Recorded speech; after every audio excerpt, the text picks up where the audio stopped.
I never did anything to harm my daughter or my granddaughter. The test is about to begin. Please remain still. Oh, man. Casey Anthony's Parents, the lie detector test. Watch now, only on A&E. And watch next day on the A&E app. The friendship is sharing deal. Because I want one of your McNuggets. And I need some of your Quarter Pounder. There's a deal for everyone at McDonald's. Get one favorite like 10-piece chicken McNuggets, a Quarter Pounder, or a Big Mac, and get another for just $1. Price and participation may vary. Valid for item of equal or lesser value. You can support this podcast at patreon.com/partnersincrimemedia. Meet Namely, the all-in-one HR, payroll, and benefits software employees love to use. Clock in, schedule vacation, and more from your desk or on the go. Plus, use the social feed to share company news and give shout-outs for a job well done. Over 1,000 companies use Namely every day. Get a free demo by visiting namely.com/crime. That's namely.com/crime. Build a better workplace with Namely. If solving mysteries is your cup of tea, take a stab at Dispatch, an interactive serial story that's delivered directly to your door.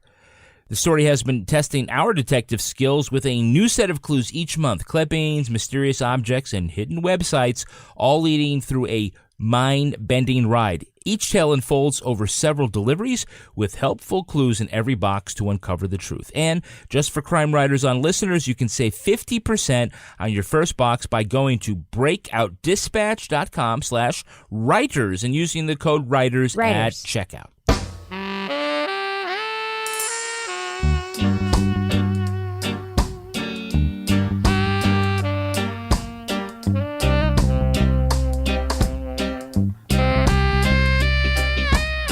I'm Rebecca Lavoie, and this is Crime Writers On, the podcast about other podcasts and also about true crime, pop culture, journalism. And this week, we'll have a listen to Felonious Florida, a new podcast looking into some of South Florida's most interesting crimes. Also, we'll tune in to the new TV show with OJ prosecutor Marcia Clark reinvestigating some famous murders. Joining me to dive into that is my true crime co-author, real-life husband, Kevin Flynn. Hello, Kevin. Sup, girl? You made that weird. I mean, so quickly. That could be weird. We're sleeping together. Also, no, you're sleeping with me. Listen, we had enough sexy people last week, okay? That's right. All I know is that there's a dog sleeping between us most nights, and that may or may not be intentional on my part. Woof. That sounds awesome. Yeah.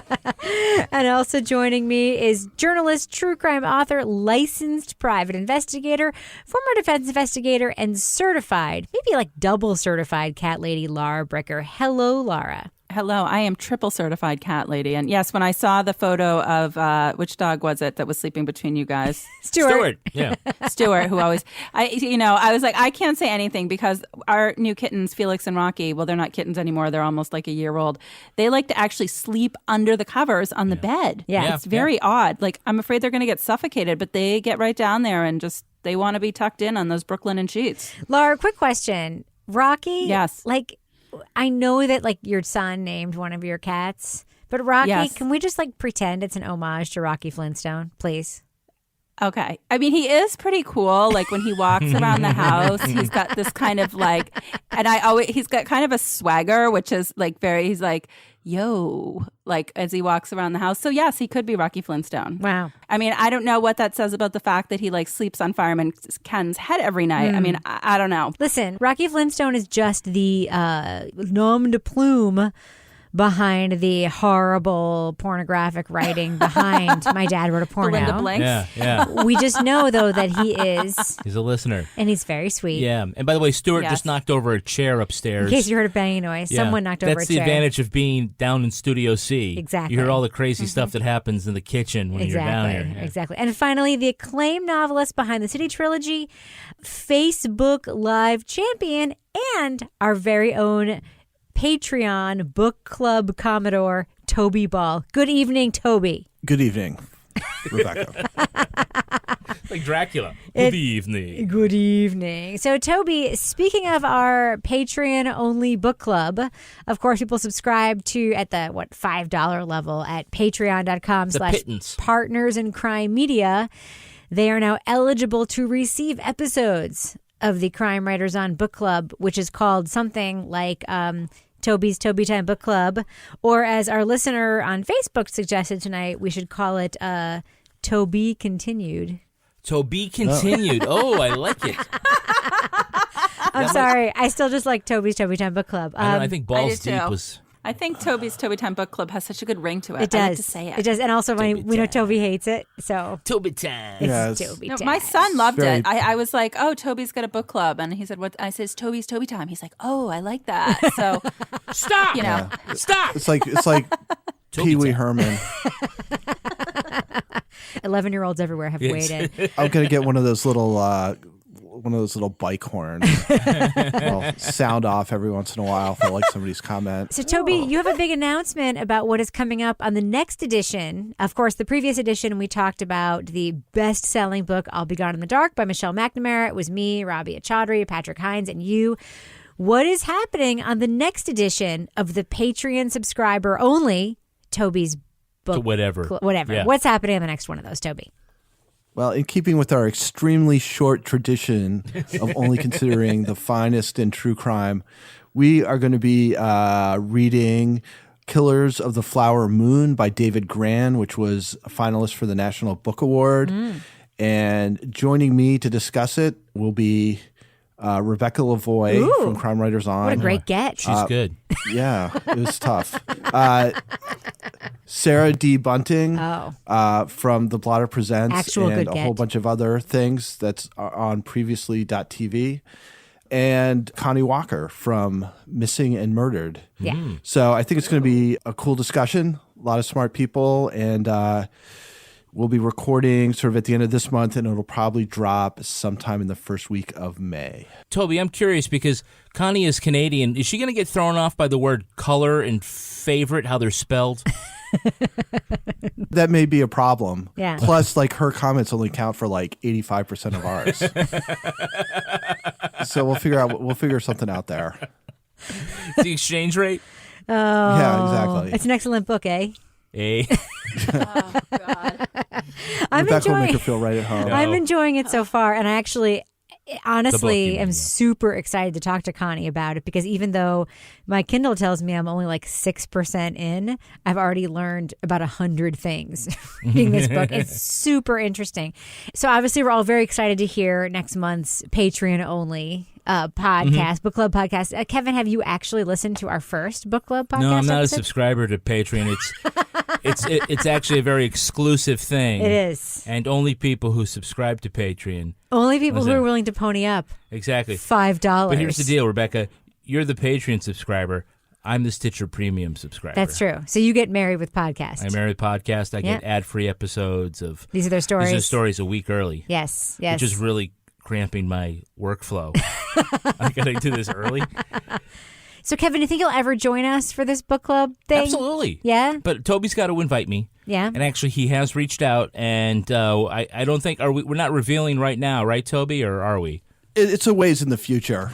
Oh, come on. I Reveal think it. it'll be like October or something. Reveal You it. can say what it is. We're going to talk about David Simon's Homicide, A Year on the Killing Streets, which is probably my favorite true crime book. We know. And are we going to have any other special guests, Toby? I hope so. We have one, but I don't want to say this person's name because I told him I would pencil it in instead of pen it in. is that me? It's Michael Cohen.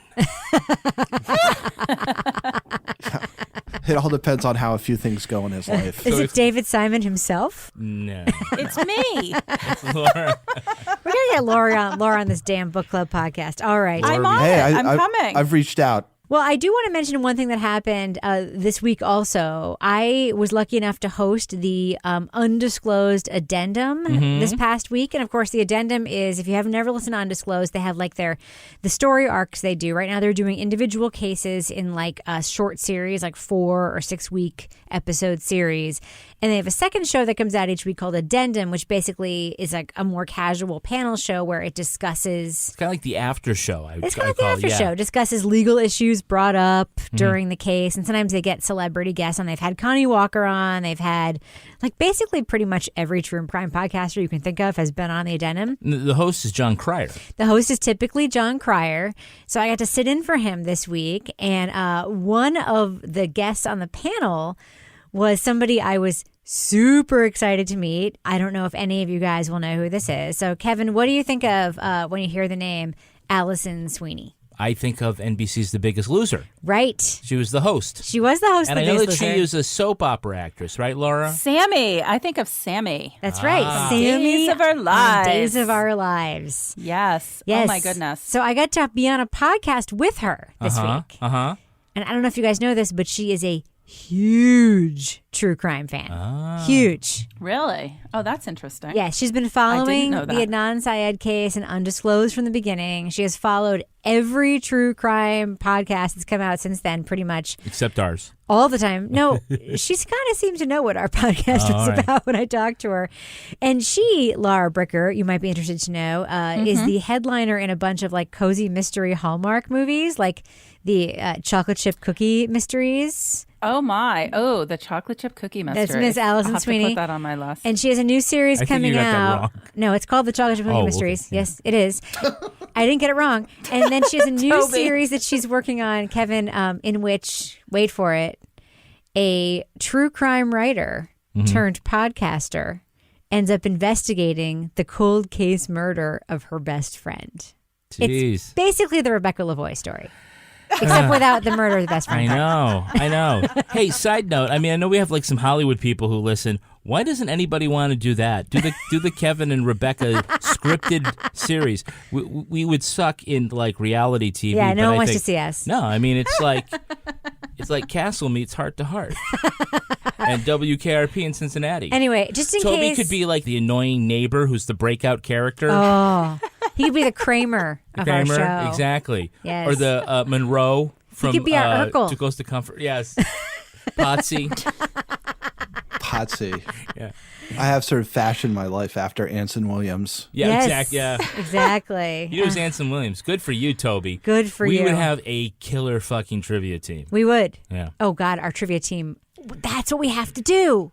I just want to tell you guys, I don't know if Allison Sweeney is going to listen to this episode, but it was really fun. This past week's Undisclosed Addendum, I would recommend checking it out. And also anybody who is a soap opera fan, Allie Sweeney, Sammy from Days of Our Lives for many, many years. One of us. She is one of us. She's in the club. I just wanted to mention that. And one other thing I wanted to mention, very illustrious award nominations came out this week. The Peabody Awards. Very exciting. Sherman and Peabody? No, the Peabody Awards, like the big ones. The ones that you get if you're actually classy and made something good. There were like 60 or so nominees for the various awards, but I wanted to highlight a couple. 3 standouts for me, things we talked about on this show. Ear Hustle. Oh, yeah. The Pope's Long Con. Good pick. And my favorite Peabody nominee recognition, American Vandal from Netflix. Wow. That's great. Is there like a certain category, or does it? I think it's in the explain- entertainment category. I think it's in the entertainment category. Really? Yeah. That's interesting. Yeah. So anyone, thoughts about any of these Peabody nominees? Toby, what do you think? I think it's awesome that Ear Hustle and Pope's Long Con got them. I really enjoyed both of them. Yeah, I think especially Ear Hustle is just so unusual that for them to be recognized is pretty cool. It is pretty cool. And it makes me, Kevin and I were talking about this last night, it's also very sad because Nigel Poor's co-host would not be able to attend the Peabody ceremony. Period, right? It's heartbreaking. Can't even Skype in. No.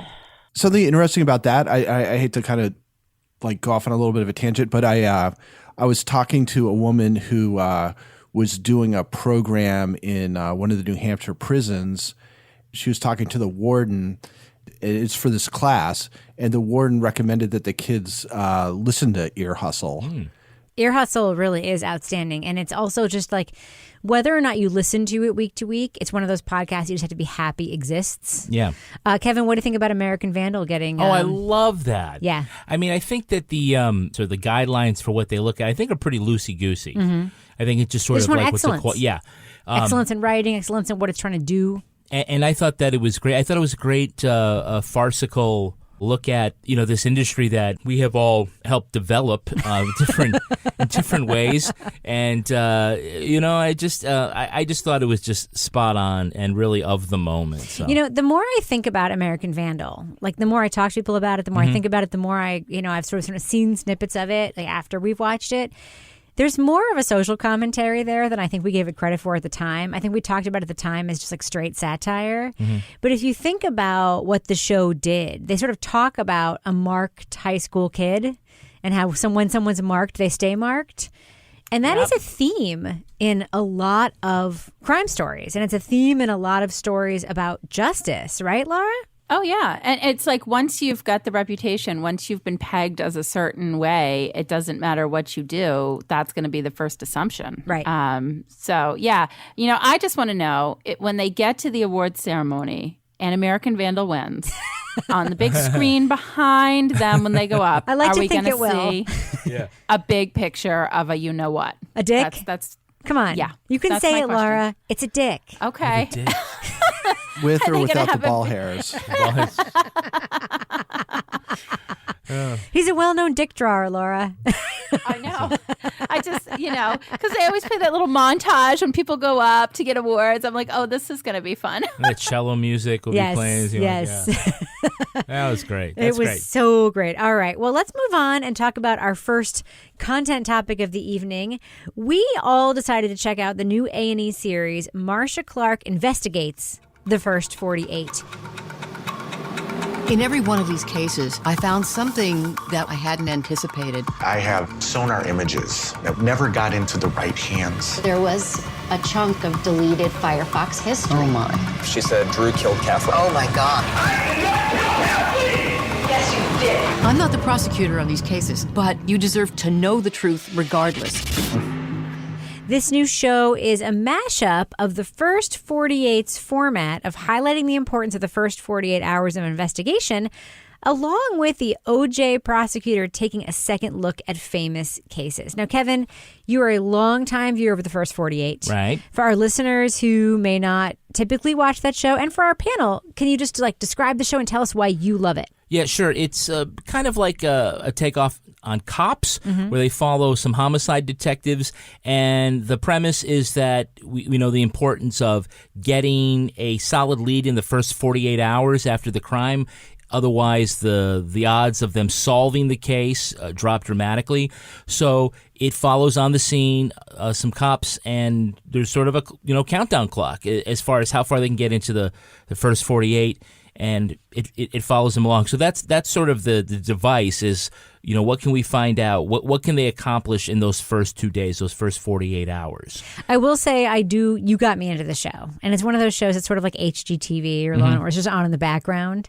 One of the things I like about it is that it takes place all over the country. Like they go into a department in like Louisiana or a department in like Florida or upstate New York. And you kind of get to see how cops actually work cases. And that's very interesting.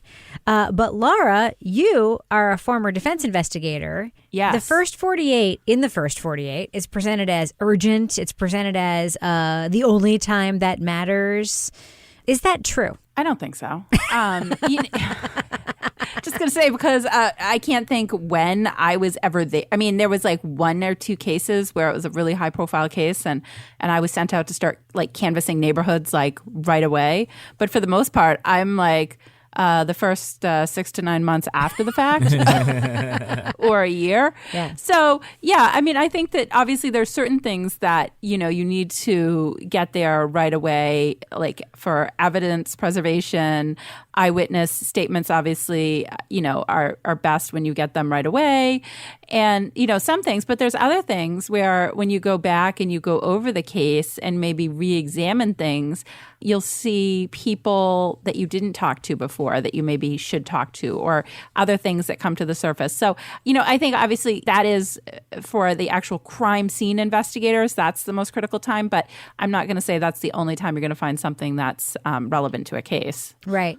And of course, Marcia Clark is looking at these things 48 years later. Yeah. So that it's more of a branding thing, right? That we're looking at that. I mean, that's more of a conceit of the show, that she's re-examining the first 48, but she's also doing other things other than that ostensibly. She's just kind of driving around. Yeah, let's talk about Marcia Clark, the character. Now, Toby, we watched, I think, The People versus O.J. Simpson, the fictionalized version, an American Crime Story of the O.J. Simpson case, which was the first time we talked about O.J. Simpson again on this show, was the first time that I think in the last couple years, Marcia Clark has been brought back into the national spotlight as a character, aside from being like a commentator on HLN or, you know. And she's a published author, too. Right. Yeah, she's got books. Right. But aside from that true crime, like specific genre, that show, I think, brought her back into the spotlight.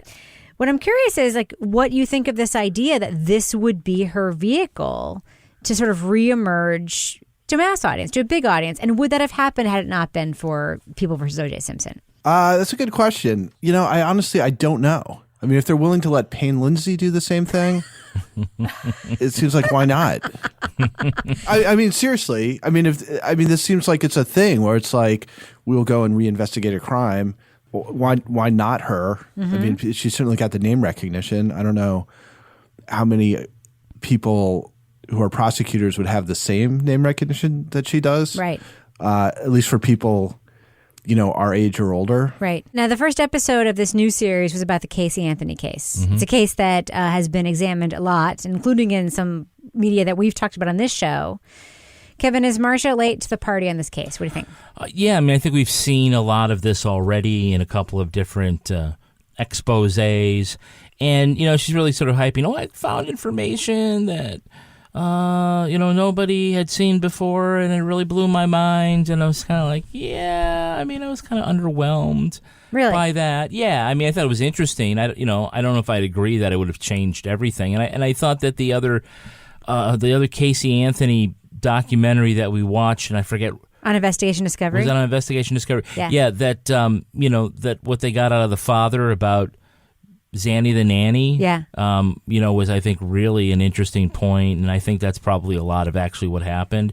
But the question, is she late to the game? Yeah, I mean, I think on some of these cases, we know an awful lot about them. I don't know if she's bringing anything new to them, but that's sort of the idea. Everybody thinks that, true crime is hot, and they'll get, whatever vehicle out there they can. So I see why Marcia Clark is a desired host for something like this. All right, I'm going to tip my hand. Sorry, guys. I hated that Casey Anthony thing on. I mean, I appreciated that they had all the access. There were things about it that I thought were interesting. I may have even given a thumbs up. I don't remember. I have a different feeling when I watch this Marcia Clark thing. And I'm not like the kind of person who is intrigued by like an A-list true crime talent. As you know, I'm not a fan of like the Nancy Grace. I'm not a fan of like the Greta Von Susteren. Like the celebrity lawyer is like not my thing. Mm-hmm. I actually really enjoyed watching this show. We only watched the Casey Anthony episode. It was fun. I don't know why I felt that way, but it was fun. Laura, what do you think? Yeah, I agree. I'm so relieved. No, I do, because I was like, I went into it, I'm like, oh, freaking Top Mom again. Like, I can't take any more Top Mom. And yeah, like you said, the cases are cases, a lot of them that we know about. But I have to say, what I appreciated about this is that, obviously she's got some street cred. She's been a prosecutor, she's been a defense attorney, and I really enjoyed, like, watching her go. I mean, the access she had to people, watching her go out and talk to people, but talk to people not like somebody that's like a paid talking head that's on, network news, somebody that actually knows if somebody's bullshitting them about a legal question that she's asking because she's done that job. My favorite scene was when she had like the Colonel Sanders defense attorney. I don't know. Casey Anthony's lawyer, yes. And he just kept being like, that's not true. That's not true about like the smell in the trunk. And she just wouldn't let him off the hook. And I like that. I mean, she's kind of badass. And, she's got like this whole new look thing going on. She's got like, she loves her the choker hair is necklaces. all straightened. It's Yeah, a little the much. little necklaces. Yeah. Driving around in her black, is it like an Escalade or something? She's kind of badass. So I enjoyed it, but I wish it was a different case. I'm done with Top Mom. I don't need to see it again. Yeah, she did have the forensic investigator looked at the car as like in the show, and she also had as one of her like sidekicks on the show another one of the like crime scene investigators, which was really interesting. I don't know why I liked it. Guilty pleasure? I don't know. What do you think, Toby? Well, I had a few thoughts. It's like, one, it's like, why is she doing like all the same cases that are on all the time? Yeah. It's like one after another. It's like, Jesus, this is like the 5th time for all of these things. If the OJ thing is really haunting you, why don't you go and like try and do something that will actually make a little bit of a difference somewhere? I mean, I think it's been shown that people will be interested if you find cases that have been outside of the spotlight, but have, you know, especially if there's like somebody who they suspect is innocent, is in jail, and God knows it's got to be easy to find those if you have the budget that I'm sure she has for this show. That was a big thing. It's like when they showed like the different people they're going to be looking at, it's like, my God, again? Like Chandra Levy. Although I'll say, I actually think that would be an interesting one to look at. Yeah, I read the book. Case. I've got many questions about that one. Many questions. Well, I guess you'll enjoy watching it while I watch the NBA playoffs.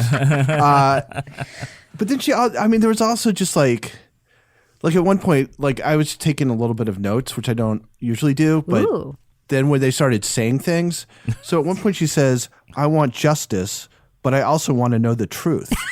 I'm like, what? Why are those two things mutually exclusive? No, I don't disagree. The prosecutor point of view I want truth and justice. No, so honestly, in this day and age, with all of the wrongful conviction narratives that are out there and all of the, you know, done wrong by the man narratives, the prosecutor point of view is actually problematic. I don't disagree with you at all, Toby, on that. So I kind of get what you're laying down there. Like, I guess my feeling was, is this really necessary? And, you know, if you're going to take like supposedly, you know, star talent like Marcia Clark, why don't you do something more interesting than doing yet another show on these same people, and with the idea that she is somehow going to like go over something many years later that actual cops were doing at the time. I mean, the bar for doing this, like the idea that you would do it like 30 times and get one time when you were able to find something they did wrong and solve a case would seem to me like pretty improbable, but maybe. The idea that you're going to have like 6 shows and in each one of them you're going to like turn up something that's like worth watching a show for is like, it's completely ridiculous. Yeah. Of course it's not going to happen. No, Kevin, there's also Or what's so funny? Toby. I just love Toby when he goes off on a rant like that. So, Kevin, there's also a companion podcast for this TV show. There is. You actually listened to it. I did, yeah. Thoughts? I actually like the podcast better than the TV show. I Really? think, yeah, no, I think What's the podcast called? It's called Marcia Clark Investigates, the First 48. That's a terrible name for a podcast. Podcast, I think I was saying that. It's like 35 minutes long. It can't just be called like Marcia Clark Investigates? No, I mean, it's obviously trying to promote the show, and there's a Right. lot of talk about, well, in the show you'll see this. And I'll just say, you know, comparing the Casey Anthony episode on TV versus the podcast one. The podcast one, I think, actually sort of did a nicer, tighter, richer job of telling the story again of the case. Yeah. You know, there's, you know, it's got sort of, you know, the moody, scary music in Piano the background. music, tinkly pianos. No, not you know, like the you know, the sonic, that kind of stuff. But she has on, you know, I'm going to talk about stuff that we didn't get to talk about in the TV show, and had a couple of anecdotes about different people. But she brought on a psychologist. No, not a psychic. Sorry, it was a joke. Yeah, a juror expert. A juror consultant, and also a mental health psychologist, kind of person to talk about like sociopaths and narcissists, and had that discussion. And I found that to be a lot more interesting than just sort of rehashing the case and then talking about, like on the TV show, well, now I want to know how that car got there, so I'm going to go drive to a car lot. Right, you know, right. there was a lot of this, like her explaining what she's about to do. Right. As opposed to just, you know, going. And there's a lot of telling and you know, not so much showing. Right. And we've complained about that exact thing on podcasts. Toby's right. So I guess I'll just ask, is anyone on this panel willing to say it's just on? Like, I'm not going to say, like, are you going to seek it out, DVR it, make an appointment for it? But if it's on, would you check out another episode of the First 48 with Marcia Clark? This isn't like a review formally. This is just like Did it turn Yeah, you watch off? it or- yeah. Are you willing to watch it again? I'll go first, which I never do. I have every reason to hate this. You know, I hate cheesy TV true crime stuff. I even hate some of the cheesy TV true crime stuff that we are in, Kevin, you and I. I really enjoyed watching this. It was fun. As much as you can say something about a horrible murder of a person is fun, there's something about the way it's done. It has that sort of Dateline, Law and Order SVU kind of cheese factor, except with a really compelling central figure, Marcia Clark, who you could sort of say in real life, people who love Mariska Hargitay, but she's not actually Olivia Benson. She's actually an actress who lives in California. Marcia Clark is a real life person who's put herself in these things and is actually doing it. I don't know. I thought it was fun. I liked it. This is not a review, but yes, I'll probably, if it's on, watch another episode of it. Toby, what about you? No. Okay. Next. Laura, what about you? If it's a case that I'm not totally inundated with and haven't been totally burned out on, yes. If it's something like the Chandra Levy case, I'm kind of interested in. And there was one other case on there that looked intriguing. Yeah. What about Spreckle Mansion, something like that? Yeah. Which Jam was Master something I just read about that. I was really what's strange. that? Yeah, so. See? Toby's back in again. Back in. What about you, Kevin? Well, it looks like you're going to be watching that by yourself.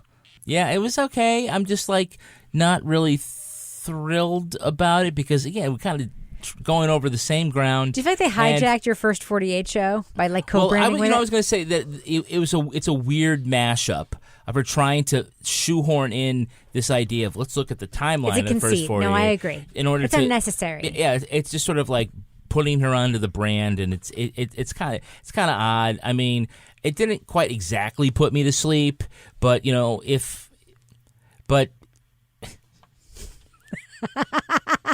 This is not a good transition. Yeah, Go ahead, Kevin. It didn't quite put me to sleep. Yeah. But I kept thinking that I could be getting a better sleep if I was sleeping on Brooklyn and Sheets. Oh, yes. See, it's really the time of the year now. Spring's coming. All those flannel sheets are coming off. Yes. It's time to put on a new, clean, fresh set of sheets. To be fair, though, in New Hampshire, they're not quite coming off yet. That's right. Well, they've come off this weekend, and we put on our Brooklyn and Sheets, the best, most comfortable sheets ever. Their philosophy is the most beautiful, comfortable home essentials with no crazy prices and no unnecessary markups and fees. You know, like the really neat luxury bedding that you could buy in a department store. They're marked up about 300%. I bet. Over what it actually costs to make them. But not with Brooklyn. 5,000%. But not Brooklinen. No. It's a great deal at any price. You can mix and match all their different versatile colors and patterns to complement just about any decor.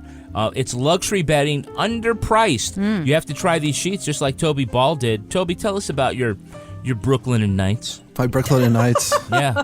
Wow. I prefer to keep those between myself and my family. But they are super, super comfortable. I'm not sure how much more I can expand more than I have in past shows, but I mean, until you've slept on really nice sheets, you don't realize how crappy the sheets that you're sleeping on actually are.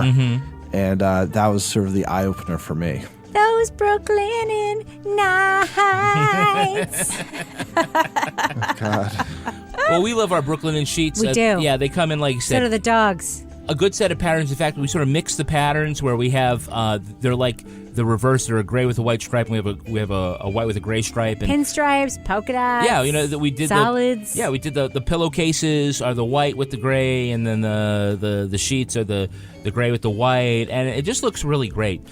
Our Brooklyn and Sheets are the best, most comfortable sheets that we've ever slept on. True. And Brooklinen.com has an exclusive offer just for our listeners. Get $20 off and free shipping when you use promo code CRIME. At Brooklinen.com. Brooklyn is so confident that they offer a risk-free 60-night satisfaction guarantee and a lifetime warranty on all of their sheets and comforters. The only way to get $20 off and free shipping is to use promo code CRIME. At Brooklinen.com. That's BROOKLINEN.com. Promo code CRIME. Brooklinen, these are the best sheets ever. One of our most tweeted about sponsors from our listeners is Brooklinen. What else you got, Kevin? Well, you need a new favorite pair for your closet? Let me tell you about True Religion. Ooh, my God. Look at you right now. I'm standing up right now. You need to model those True Religion jeans, I got my Kevin. True Linen jeans Walk on. back and forth in this closet like it's a runway, except you There's can't not a lot of actually room in walk. this Just closet. spin around. All right. I'm going to tell you about, we were at the outlets this weekend, and we went past the True Religion store, yep. and it was hopping, and everybody looked goddamn good. Yeah. And I was like, well, hey, you don't have to drive to a True Religion store to get the great jeans that you want. You can get them online at truereligion.com. They have this great precision fit that makes the most comfortable and flattering jeans in the world. Rebecca, I found out that my butt looks good in these jeans. They do, because... And my legs look awesome. They also do, but I'll have to say, the thing about the True Religion jeans, that like the signature thing is the pocket. Yeah. A little flap pocket with a little curved thing in the button, and it's adorable on you, Kevin. Adorable. Thank you. True Religion jeans are even made with softer fabric that keeps its shape and it won't fade. These are really, they're You got True Religion jeans, and you literally took your other jeans to the trash. I actually threw and a pair of them away. Yes. You threw them away. I literally did that. These jeans are superior jeans. Yeah, and they're fashion forward, and I think, I'm going to say, a lot of us of a certain age, we think that, oh no, we shouldn't like try to buy designer jeans or certain kinds of clothes. We should wear mom jeans only. I say, do not worry about Don't that. do Go that. for it. You'll look good, and you'll feel good because they fit just right. Are you ready for the perfect fitting, most comfortable, most flattering pair of jeans? I'm ready to be married to someone who's wearing that. Toby, right now go to True Religion because they are giving our listeners 20% off their entire purchase when they go to truereligion.com/crime and enter code crime at checkout. So do what we did. Go to truereligion.com/crime and enter code crime at checkout for 20% off your entire order. URL and promo code crime. Crime. All right. Felonious Florida is the new podcast from Wondery and the South Florida Sun Sentinel. It's Sunday morning, June 26, 1994, just after dawn. In a quiet suburb in South Florida, a 40-something well-dressed man with shaggy hair stands over a table in a tile-floored dining room. He's laughing and flirting with two young women. They're sharing a bottle of wine. Then an intruder bursts through an unlocked sliding glass door. He has a machine gun. Without hesitating, he lifts it over his head and slams the butt end of it into the man's face, knocking him to the ground. An accomplice comes through the same door, carrying something that looks like a long stick. They turn their attention to the women, and the scene turns brutally violent. What they don't know is that every step they take, every blow, every bullet fired, is being caught on tape. The series focuses on two crimes from the Sunshine State. Current episodes deal with a triple homicide known as the Casey's Nickelodeon murders.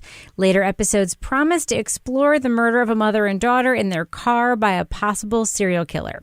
The series is hosted by two Sun Sentinel reporters and is filled with commentary from other reporters, archival recordings, and new interviews with witnesses.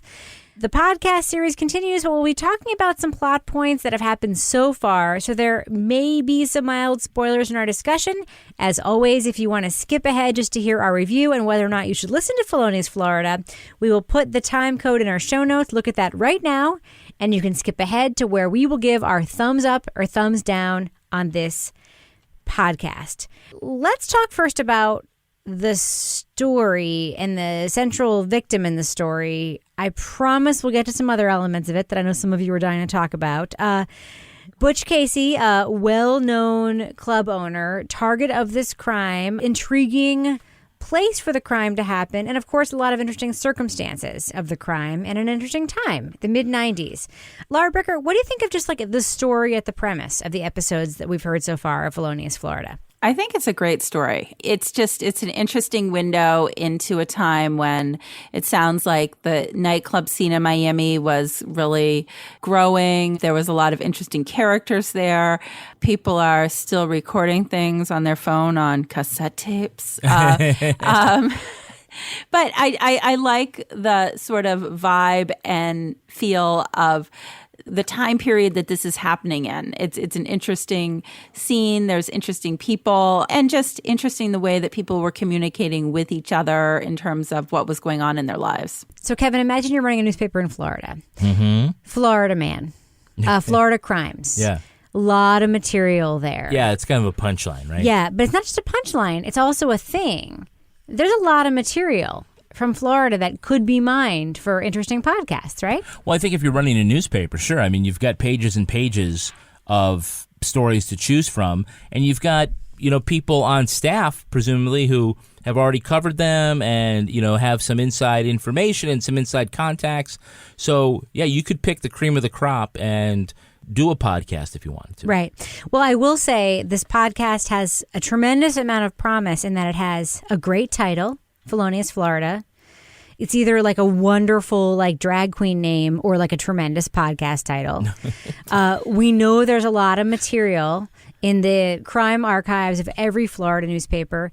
And we also know that other newspapers have done great podcasts. Let's talk about the Atlanta Journal-Constitution, which has done Breakdown, which I think we all agreed in our many discussions of the different seasons of Breakdown isn't a perfect podcast as audio products go, but that the reporter himself brings something to it that only a newspaper reporter can do.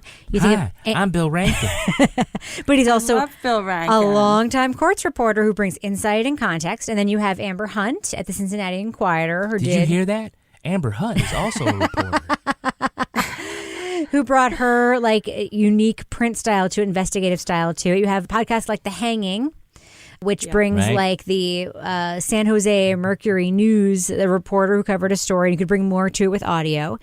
And now here, Browerville. Yes, Browerville. And Phoebe's Fall. So and around the world too. I do think the most recent blockbuster podcast to come from a newspaper is Dirty John. Right. An LA Times story that was turned into audio form by adding a bunch of original audio, new interviews with Deborah and her kids. Going back. And with in-person interviews, sort of bringing more context. This podcast is a little bit different. We have a newspaper bringing something to life as a podcast that sounds, to me at least, a whole lot like a newspaper article. I'm not sure that's different. It's what I hear. Toby, what do you hear when you listen to this show? Do you hear the same thing? Yeah, now that you bring that up, maybe. I'll be honest in that I just kind of, even listening to it, there just didn't seem to be much that stood out about it. Mm-hmm. I just feel like it just sort of, there's nothing super distinctive about it. I kind of felt like I'd heard, obviously not the facts of this particular case, but this kind of podcast again and again and again. What's strange in having it be either audio or newspaper is that what makes the story kind of compelling is the fact that they have this video of the crime happening and, they get the guy's face and it just seems like it's such a, you've got a video of it. Right. So it seems like the evidence is there.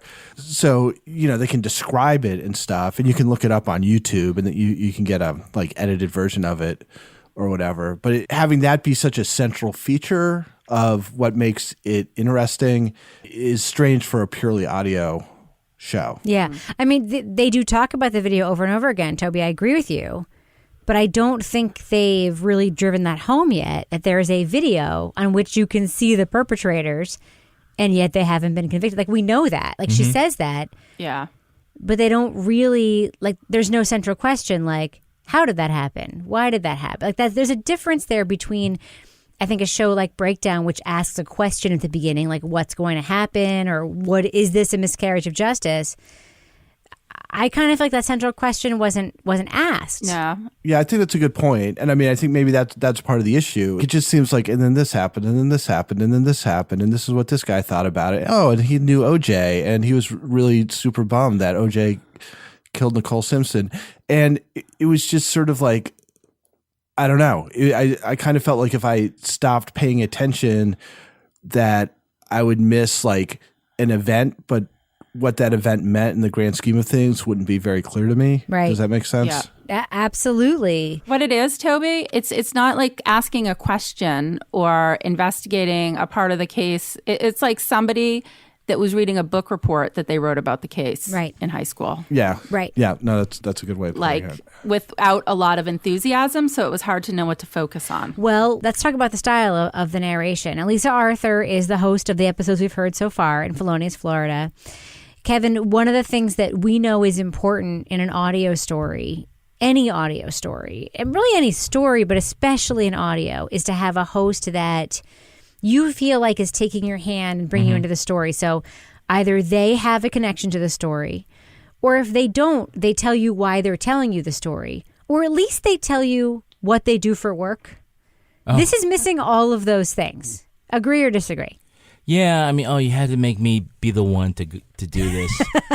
It's all right. I'll pile on and make it worse. I promise. All right. Well, okay. So, I mean, I think that part of what's holding us back is the host. And we certainly clap back at people that, like, put down female announcers for their voice and things like that. So I am very cognizant of this, and there's nothing wrong with her voice. Her delivery, which is a separate thing, I think is just like bringing the whole thing down. You remember in Whiplash when he starts slapping his face and he says, "Are you rushing or dragging?" Right. She's dragging. It's going so slow that it's not propelling the story, so I'm interested in what comes next. I just feel like I'm being held back narratively. And this is gonna sound horrible. I started listening at 1.5 speed, and it sounded fine. Yeah. It's like, okay, I can start following what's happening here. But and this is someone who's a newspaper reporter, so okay. Do we know that? How do you know that? How do you know that Lisa Arthur's a newspaper reporter? I looked it up I looked it up. Exactly. Your point is taken that isn't set up in the She doesn't say, I am a reporter for this newspaper who's been covering Yeah. this story, and I'm or giving any indication why it should be her to tell the story. She gives no sense why she's in. She doesn't even acknowledge that she's interested ever in the story, right? Yeah, we don't know why she's... And I know that there are, and it's funny because you talk about sort of like voices for audio, and we talk about the sexism issue a lot. And I actually think Lisa Arthur, Kevin, her voice is very similar to your voice. She has the same kind of like lisp. Oh, it's probably better than mine. That you have. She has the same sort of like vocal inflection that you have. To me, it's not the voice. It's the writing for the voice. It's what she's saying. She's never acknowledging any connection to the story. But I just want to play a little clip for you of something that she says in the podcast that is a great example of bad writing for this voice. Butch is working the crowd when Marie and Sharon arrive, and he spots them as they move through the bar. It was hard not to. They are the kind of beautiful that draws stares when they walk into a room. So can we just agree that that is not the kind of writing that was designed to say out loud, period? And it's not designed to say in a voice that's just your natural voice. Now, I wish somebody had said that before. For our listeners' benefit, Kevin, who is the most unusual radio voice person who's like a great reporter that you're a fan of that you could compare to Lisa Arthur? Have you ever heard you've heard Zoe Chase? Yes. Right? She used to be on Planet Money, and I think she's doing This American Life. That's exactly who I was thinking of. Right. She has, her voice is kind of like her inflection is a little... gravelly. I'm just going to play a little clip of the writing that she writes for herself to say. This is as much as you'll get Jeff Flake to admit he's excited about something. He is an understated guy. I can tell he is pleased. Flake's essential for Republicans to get to 50 votes for all the things they need 60 votes for in the Senate. He has new leverage there as well. So here's my argument. Lisa Arthur could be fine as the host of this podcast, but she makes no connection to the material, and the writing for her, like to say that she's actually saying, it's not what should be coming out of her mouth. Yeah, I don't want to beat up on her too much, but I mean, I think there are other sort of deficiencies in the podcast that have to do with things like writing, with things like editing and the way the music is mixed. There was the whole third episode, and I know Toby wants to talk about this. It was an awful lot of archival tape from police interviews and whatnot, and my thing I'm going to say is I thought some of those things went on too long without any context. Sort of the phone tape with the family members. Right. And Toby, you said you had problems understanding the tape because it was mixed low and it was hard to hear. Yeah, I just thought you really had to focus really carefully in a way that like I'm not normally in a position to do while I'm listening to podcasts. And they just kind of went on for a while. it didn't work for me. Yeah. And I can see where a journalist would be like, trust your material, trust that it's interesting, and don't get in the way of it. Yeah. But in this case, maybe getting in the way a little bit would have been helpful. Yeah. Because it just kind of seemed to go on, and it wasn't a super easy listen, I guess. I mean, I think for me, it was just listening to it, very hard to kind of follow what was going on. I mean, Rebecca, you pretty much have touched on everything. I was like, who is this person? Why are they telling this story? What's their connection to the case? What's going on here? I don't know. It just was, it was a hard listen, as Toby said, in terms of following the story. And I felt like I said, it was like a newspaper story that was being read out loud, but not even. It sounded like a high school newspaper story the way, I mean, it was just very basic in terms of like the delivery style was so flat.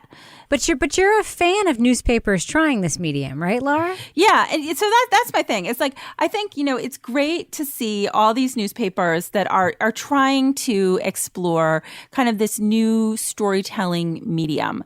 But I think the part that is sometimes getting lost is that the transition from newspaper reporting and other types of storytelling that you've been doing is a different type of storytelling than what is needed to make a podcast compelling so that people are listening and not tuning out as they're driving down the street like I was, because I was like listening to like 10 minutes of some recorded interview with no breaks that just didn't make for good audio. I think it's a good idea, and I think it's great because I do think that this is where newspapers are going to have to go to, continue to evolve as we see, newspapers being downsized and staff cuts and people changing how they're reading newspapers and digesting news. So I think that we're going to have to get there, but I think it takes a different focus than what we saw here. Guys, I think what is missing from this podcast is a rhythm. And I think that's just sort of, that's the only way I can kind of describe it. There's all these sort of pieces, but they're not coming together the right way. And I think that almost none of them are very sharp, whether it's the music or whether it's the delivery of the host. And we got the spine of the story, but I don't know if all the interesting things are being highlighted and, the audio that they do bring, whether it's being used the right way or if it's just a big clip that's dropped in. So it's like not the clicking. interviews with the victim's sister. Mm-hmm. You have 3 victims, right? There's the guy, Casey's Nickelodeon, who was killed. And then you have these 2 women who came to the club who were also killed.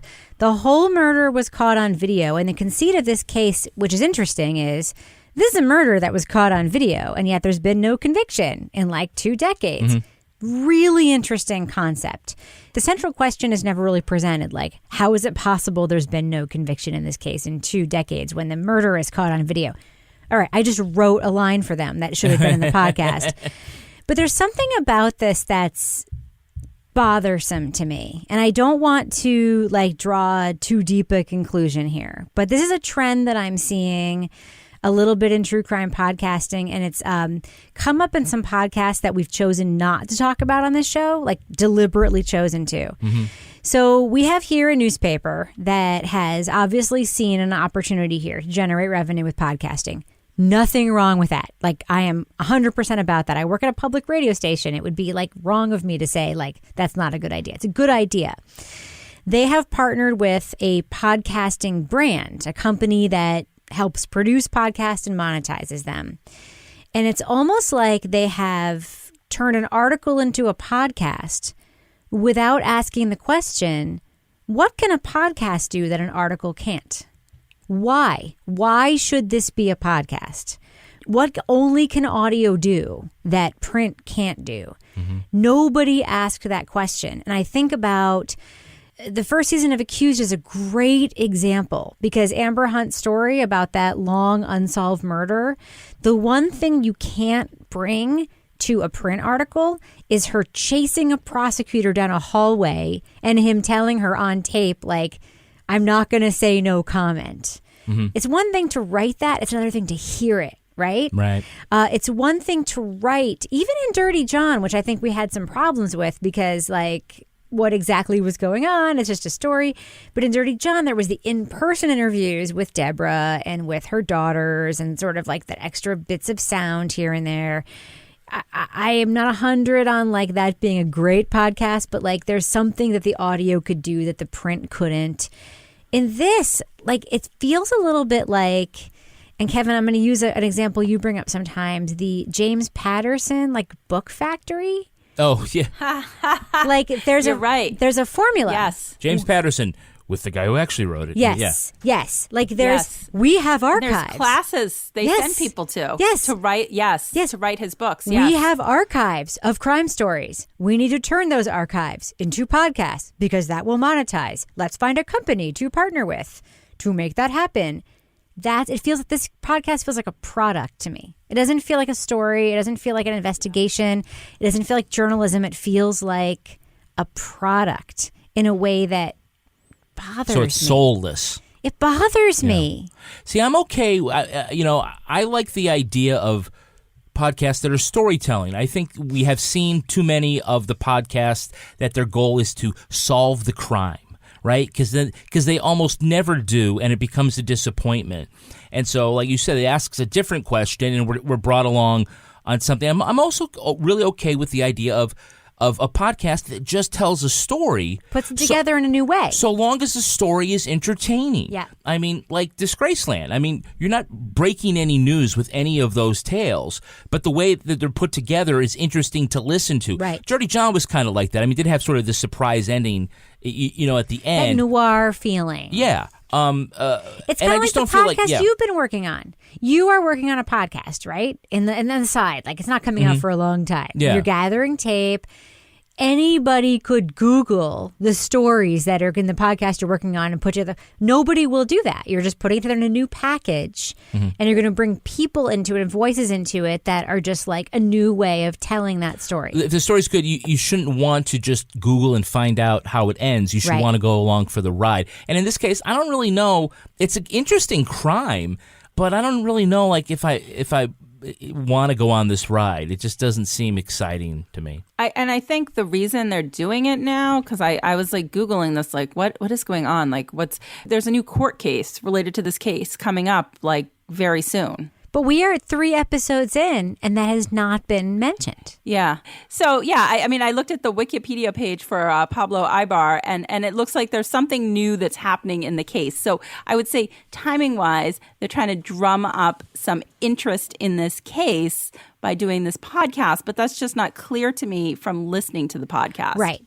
Not like, last week we talked about Empire on Blood, right? Mm-hmm. Similar thing. Like you could say every development in the Calvin Wari case, like you could have just looked that up in New York newspapers.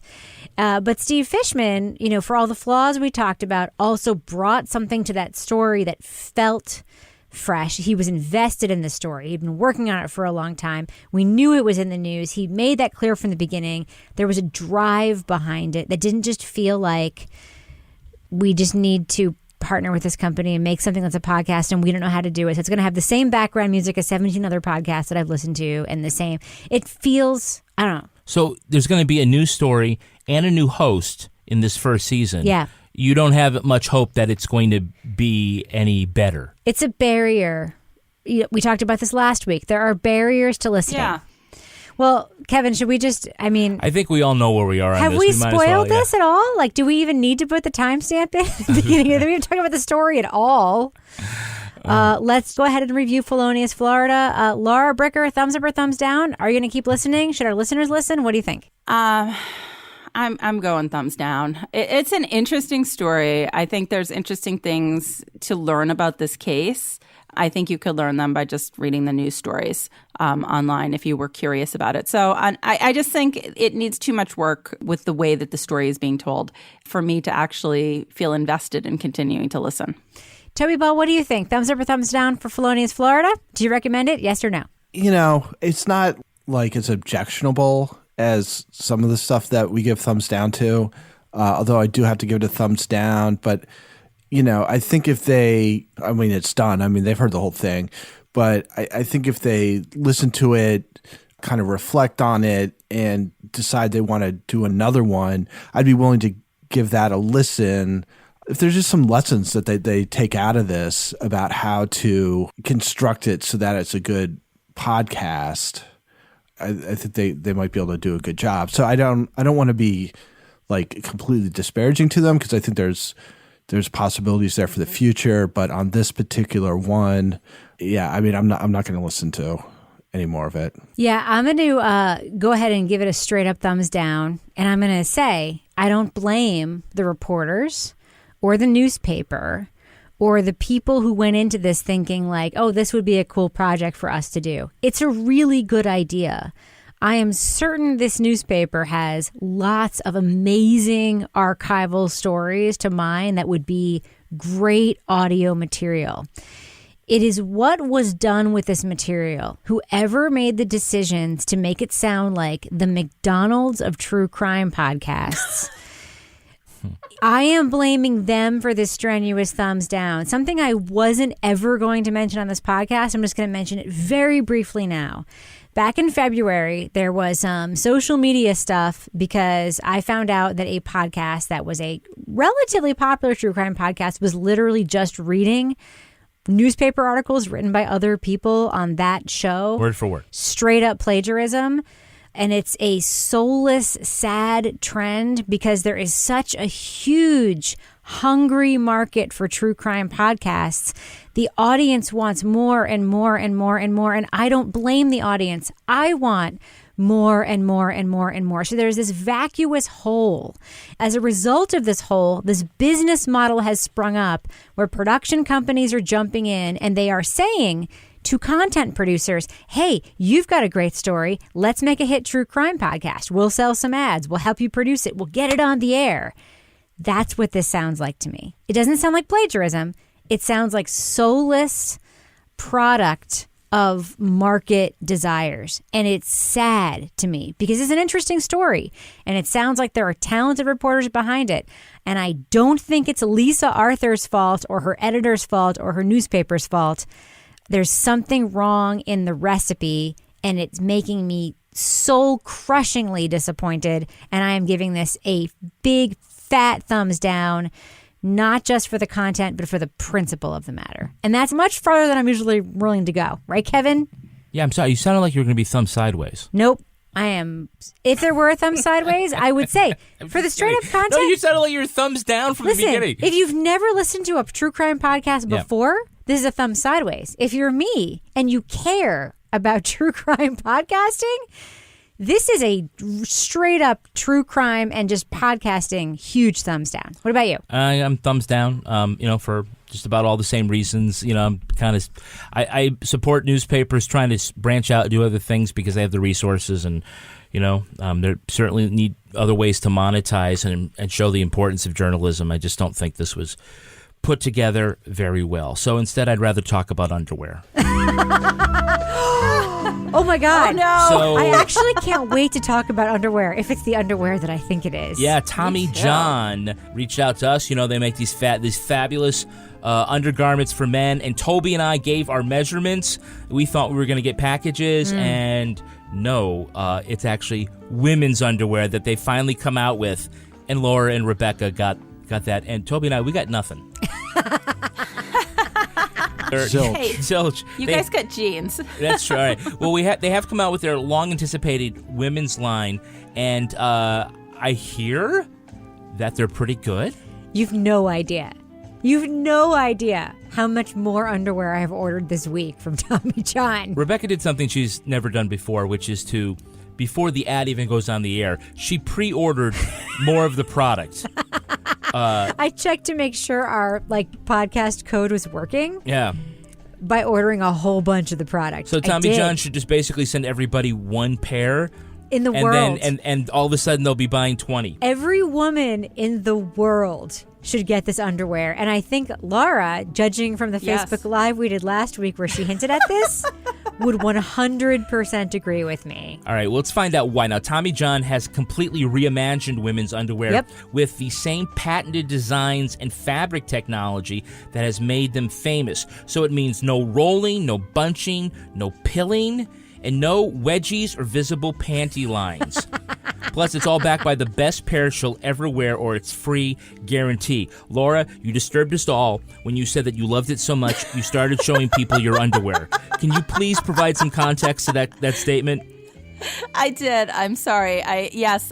So I got my new underwear. I was like, ooh, it's so soft and silky. So in the middle of the day, because I work at home, I went and changed my underwear, and I was like, oh, this is awesome. And I was out at this like school open house, and I was walking out. And I know, it gets even worse. And I was walking with some friends out, and I was like, you guys, I got this new underwear. It's so awesome. And then I was like, you got to feel it. It's so nice. So, yes, I harassed my poor friends, but they know me, so they just kind of rolled with it. And they're like, it is really nice. Ooh, it's so soft. It's so comfortable. It's like you're not wearing underwear at all. It's so comfortable. Ladies, stop picking at your ill-fitting underwear. Stop it. No picking. Don't pick. Don't do the pick. Instead, pick the most comfortable pair on the planet. Tommy John, no adjustment needed. Hurry to TommyJohn.com/crime for 20% off your first order. Do it. That's TommyJohn.com/crime for 20% off. TommyJohn.com/crime. Kevin, before we move on, can we just say, do I ever talk about how wonderful my underwear is in the history of our time together? Never. How many times in the last few days have I talked about how wonderful this underwear is? A disturbing amount. It's unbelievable. It's like a cloud. It is underwear. It feels like a cloud. What else you got, Kevin? Well, when things get crazy, Rebecca, you know me, I wind up eating junk food. Oh, and yeah. I feel gross. Yeah? Which is why I've resolved to eat more Daily Harvest. Oh, yeah. Daily Harvest. Yeah. They deliver perfectly portioned cups of frozen organic fruits and vegetables right to our door. Yes. They're just, boom, they're right there. And so I don't even have to think about making those healthy choices. I just take one of them out of the freezer, and they're ready in like 1 or 2 steps. All you have to do is add water or your favorite milk to the cup, and Coconut you just blend milk, it or almond you heat milk, it. Yeah. soy milk, your favorite milk. Favorite milk. Skim milk. Well, then you'll have an amazing meal or snack filled with delicious whole ingredients in just 30 seconds. Okay, Rebecca, talk about now your favorite snack here, Daily This Harvest. might be my favorite ad break of all time. Is like the products that like I'm straight up obsessed with. You know that I love. Everyone knows. I think I've talked about it on the show a million times. My favorite Daily Harvest is I don't even know how to pronounce like the cacao, like avocado The one. avocado one? Which That one's basically very is just like a tasty. giant, thick, delicious chocolate shake. But it's like the healthiest All breakfast the you've ever superfoods. had. Oh, it's incredible. All right, people, imagine Rebecca eating her Daily Harvest It's snack. the best day of my damn life. Laura, I also know you're a big fan. I am a big fan, and I was just thinking I also got some like overnight oats from Daily Harvest, and I have some of those. I'm gonna go. I should make them up because You've been complaining about your breakfast. You should. I have been complaining about my breakfast, and I think I should do that because it's easy and it's healthy. And then they always throw in like some ingredient into it. So you see like a normal list of ingredients because all the ingredients are printed on the cup when it comes. And then there'll be something like totally healthy, and you're like, I feel so healthy eating this. That's like right. something I've never heard of. And then I go look it up, and I'm like, this is super good for me. That's right. So go to daily-harvest.com and enter promo code CRIME. And you'll get 3 free items in your first box. That's promo code CRIME and 3 free Daily Harvest cups at daily-harvest.com. Daily-harvest.com. I need 37 free items. Can you arrange that for me? I love Daily Harvest that much. I'm working on it. Now it's time to move on to my favorite part of this podcast, a little something I like to call the crime of the week. Now we know why they call it blow. A Florida woman told police the cocaine they found on her likely was just blown into her purse by the wind. Authorities say Kinesia Posey was a passenger in a car the cops pulled over. When they uncovered the drugs, she said the car window was open and the coke probably just came in through the window and landed in her bag. They didn't believe her, though, and she has been charged with felony possession. So here's my question for you, fellow crime writers on. That is a pretty lame excuse. So what is the lamest excuse you ever gave for getting in trouble? Laura Bricker, I'm going to start with you. Okay, this is big confession time, people. So right after college, I moved into an apartment with one of my good friends from college, and it was a no-pet apartment. And we had this old, like, million-year-old landlord, purple hair man that we called Purple Hair. And we're like, he lived, like, far away. So I was like, he's never going to know if I bring my cat, Nookie, with me to this apartment. Nookie. Poor Nookie. Cat lady from the beginning. It was true. So guess what? One day when we were not there, he violated those rules that say they have to give 24 hours notice and went in our apartment to fix something. And he sent us a very nasty gram about, I observed some cat litter with fresh cat poop and blah, blah, blah. So here was my really lame excuse. I don't know where I came up with this. I was like, oh, it's not my cat. It's my friend's cat. And she had to have a hysterectomy. Oh, my God. So I was cat sitting for her. And Your friend had the hysterectomy of the cat. My friend, so I was in the newsroom. I was just like a brand new reporter, and I was in the newsroom, and they love to tell this story because I was like, how do you spell hysterectomy? I mean, you're like 23, and your friends are all having hysterectomies. Toby Ball, what about you? What is the lame excuse you have ever given for getting in trouble? Can I just tell a story that was kind of similar to what Laura's story was? Absolutely. Go ahead. So we actually had the same situation when I was living in D.C. Is that I had a little black cat that was in this apartment that wasn't supposed to have a cat, and I went on vacation somewhere, and when I came back, we had a flea infestation that was so freaking bad that it was like you'd wear socks pulled up to your knees and you'd like walk from the couch to the fridge to get a beer. Yeah. And there would be like 80 fleas on your socks. It was just ridiculous. So we like flea bombed once and got the cat dipped. It did not take. So the next time we did it, I got 8 times the recommended amount of flea bomb. And the way the apartment was set up was that there was this kind of like weird winding hall. Like it wasn't a big apartment, but there was still this winding hallway. So I'd set up all these flea bombs. I came home during lunch, and then my roommate, now my brother-in-law, and I set it up another flea bomb, and we had it strapped into a just by the way, shoebox. Your roommate / brother-in-law, that's a topic for future podcasts. I just want to put a pin in it. Yeah, that's fine. Yeah, that'll take a full podcast. But we like put this a flea bomb in a shoebox, and then we attached it to a fishing line, and we put these pillows so that you could pull it down through these like little twists and turns in this hallway. So my roommate was like by this window by his bedroom with a fishing pole, and I like went running through the apartment and like set off all the flea bombs, and then the last one I set off was the one that was in the shoebox. So I go running down the hallway, go back outside. And so he's starting to reel the shoebox, and I'm running from like window to window to follow it, to tell him to like, you know, gotta go slower because you're getting to a corner, or like speed up because you're gonna get caught. And some woman just like stops on the sidewalk who's watching us do this. And her question was, do you guys live there? I was like, what do you think we're doing? So anyway, that's my story. Why would we be doing this if we thieves. didn't? Yeah. And that was the lamest excuse you ever gave for getting in trouble. Kevin, you know what mine was? No, what? My podcast sponsor sent me this underwear, and that's why I have to show it to everyone. Kevin, what is the lamest excuse you've ever given for getting in trouble? Rebecca said this underwear was really comfortable, and that's why I'm wearing it right now. All right. Well, Laura Brigger, before we wrap up this show, do we have a cat of the week this week? We have a tie because I got so many cats. You guys can hold off for another week because I've got so many cats, and they're all awesome. But Spice has had a rough life. She lived her first 8 years with this woman, Nicole Corbett's uncle, her best friend's uncle, who passed away 3.5 years ago. But he wasn't discovered for a couple of weeks, so the poor kitty had to live with her dead owner. And her best friend rescued Spice. Oh, that's the cat of the century, not the cat of the week. But Spice, she wasn't able to keep her. Spice was so special to her uncle who died. She didn't want to take Spice to like the shelter. So she gave her to her friend Nicole, her son, Nicole's son, who was 3 at the time. And now Spice lives her days as the apple of Nicole's children's eyes. They love her almost too much. However, her sweet disposition allows it. She's never hissed or scratched my son or daughter, and they practically smother her on a daily basis. See photos. So I have all sorts of lovely photos of Spice.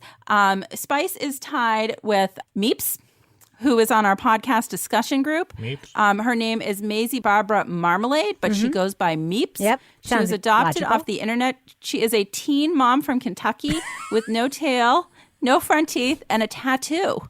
The cat has a tattoo? Teen mom from Kentucky. She has lived with them since December and is an adorable little monster. She is adjusting well to city life. And if you're interested in more pictures of Meeps, you can go to Instagram, #MeepsTheCat. Disclaimer, she was born without a tail and her tattoo is a mark to indicate she was spayed. Yeah. Fun fact, her favorite food is Meow Mix and cardboard boxes.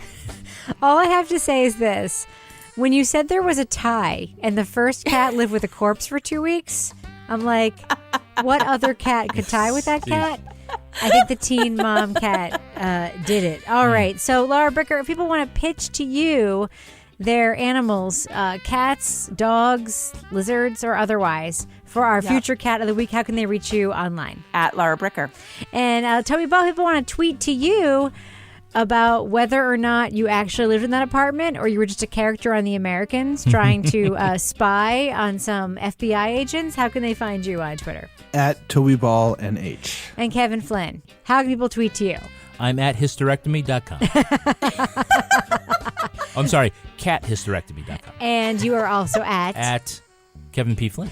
And you can find me on Twitter and Instagram at Reb Lavoie. And you can tweet to this show at Crime Writers On and join the fine folks in the official Crime Writers On Facebook discussion group. I recommend it highly.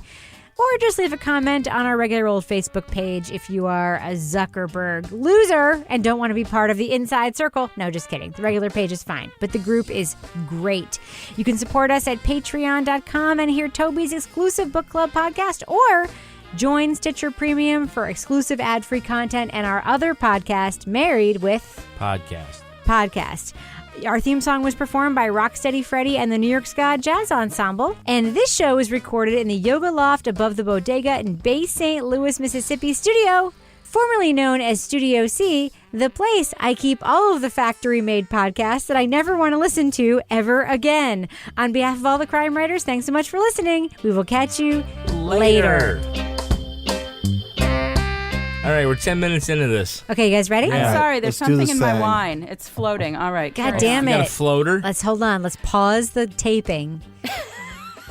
Deadline schmedline. Laura's got a floater in her wine. Don't you drink it with a straw? Yeah. Carry on, Rebecca. I'm sorry. No, we're good. We're good. Do you have like a fish net you can use to like fish that out? Do you have some sort of like Fireman Ken grappling tool you can use? So Kevin, go with me on this. Waiter, there's a fly in my wine. Oh, don't worry. He won't drink much. What's this fly doing in my wine? Looks like the backstroke.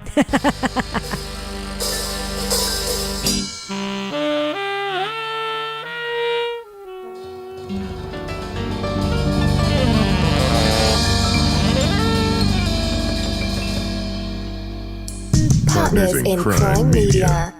Meet Namely, the all-in-one HR, payroll, and benefit software employees love to use. Clock in, schedule vacation, and more from your desk or on the go. Plus, use the social feed to share company news and give shout-outs for a job well done. Over 1,000 companies use Namely every day. Get a free demo by visiting namely.com/crime. Crime. That's namely.com/crime. Build a better workplace with Namely. The friendship is sharing deal. Because I want one of your McNuggets. And I need some of your Quarter Pounder. There's a deal for everyone at McDonald's. Get one favorite like 10-piece chicken McNuggets, a Quarter Pounder, or a Big Mac, and get another for just $1. Price and participation may vary. Valid for item of equal or lesser value.